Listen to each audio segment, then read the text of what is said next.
Hi there, my name is Ronnie Wink, and today I'm going to talk about an idea for using Pixar shorts in ELA instruction.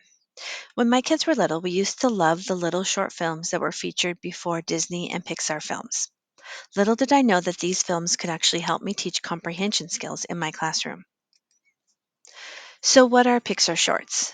Pixar short films made their debut in the early 1980s as Disney made the transition into computer animation technology. Appearing as introductions to feature length films, Disney Pixar shorts have become some of the most highly anticipated aspects of feature film releases. Most Pixar short films are wordless, which really makes our students focus on applying their comprehension skills to understanding what's happening. And even more important, these videos are things they can relate to. If you haven't tried Picture Shorts yet, they are super easy to find on YouTube or Pinterest. All you have to do is type in Pixar plus whatever comprehension skill you're looking for, and tons of options will pop up.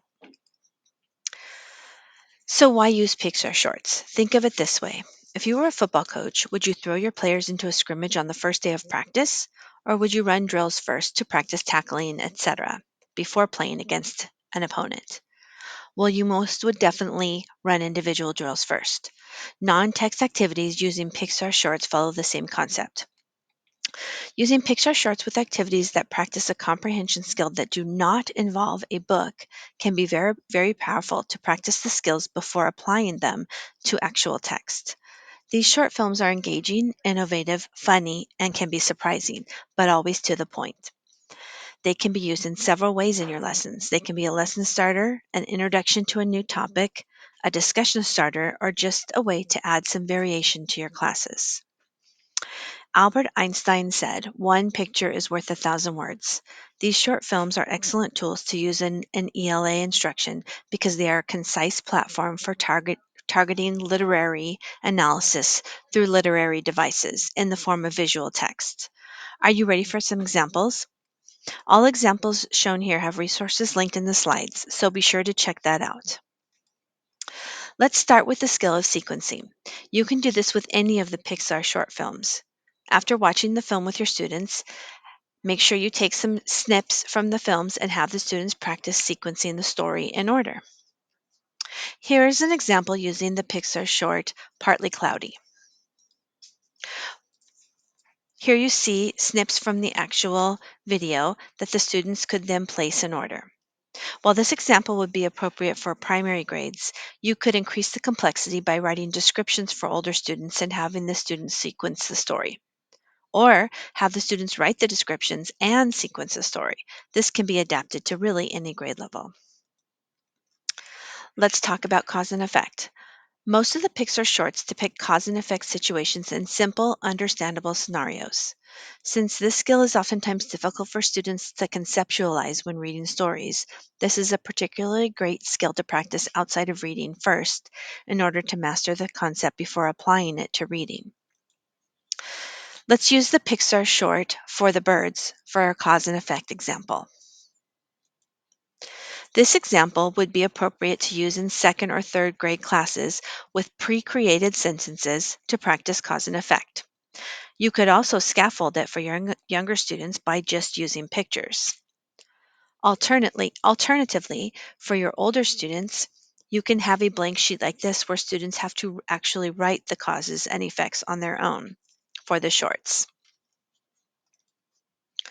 Point of view is yet another skill that is more easily practiced outside of reading first in order for students to feel comfortable with the skill before applying it to reading independently in text. The short film Tin Toy is a great film to practice point of view. This example might be appropriate for grades 4 through 6. Students are focusing on adjectives to justify the character's point of view, as well as how the point of view changes within the story and the reasons why that happened. This would be a great activity for a group to work through together in a Kagan structure, such as all right, round robin. For younger students, you would want to focus on just one point of view and possibly use pictures to scaffold how and why the character has that point of view. Middle school students could use this as a comparison between different characters or different shorts and how points of view change throughout the media. Our last example consists of using Pixar shorts for the complex skill of inference. The example we will talk about shows how to introduce inference for these 4 short films: For the Birds, Knick Knack, Jerry's Game, and Mike's New Car. This example is appropriate for middle school and might be used at the end of an inference unit as a review. This example focuses on conflict and how it can lead to inferences.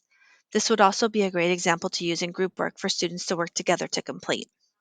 For primary students, this would have to be highly scaffolded, using one short film only and walking them through the idea of inference. Middle grades might also use one film but may be able to work on inference more independently with appropriate scaffolding. These were just a few examples for varying grade levels.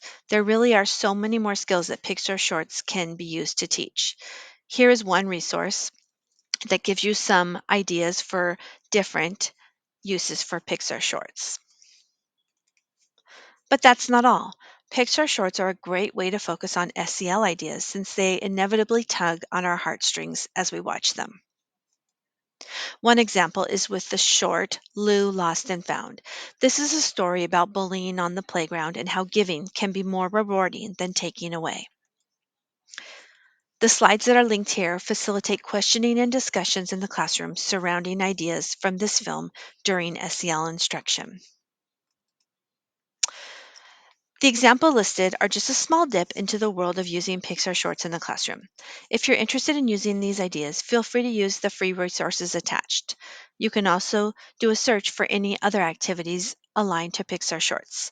And of course, you can always reach out to me for ideas and collaboration. I'm here to help. Thanks for watching. Thanks for watching this episode of the Curriculum Cafe.